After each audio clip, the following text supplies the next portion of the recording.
రాష్ట్ర జేఏసీ పిలుపు మేరకు శనివారం కదిరి జేఏసీ చైర్మన్ వేణుగోపాల్ రెడ్డి ఆధ్వర్యంలో శనివారం ఉద్యోగ, ఉపాధ్యాయ, కార్మిక, ఆర్టీసీ సిబ్బంది, మున్సిపల్ ఉద్యోగులు, పెన్షనర్లు తమ న్యాయపరమైన డిమాండ్లు ప్రభుత్వం వెంటనే పరిష్కరించాలని డిమాండ్ చేశారు.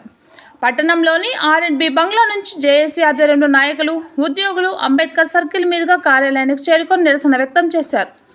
జేఏసీ చైర్మన్ మాట్లాడుతూ పీఏ బకాయిలు, ఐఆర్ చెల్లించాలని, సరెండర్ లీవులకు సంబంధించి బకాయిలను 3 సంవత్సరాల నుంచి ఇవ్వలేదని, జీపీఎఫ్ లోన్లు తరబడి ఇవ్వడం లేదని, కాంట్రాక్ట్ ఎంప్లాయీస్కి రెగ్యులేషన్ చేయడం లేదని, సిపిఎస్, ఈహెచ్సి పాటలు అన్ని ప్రైవేట్ హాస్పిటాలిటీకి ఇవ్వాలని 16 ముఖ్యమైన డిమాండ్లను వెంటనే పరిష్కరించాలన్నారు.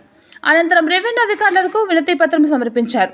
ఈ కార్యక్రమంలో RTC, NMU, Harimohan, Bair Shetty, Nabi, Rasulla, JAC co chairman Ramesh Babu, Atmareddy, Devanna తదితరులు పాల్గొన్నారు.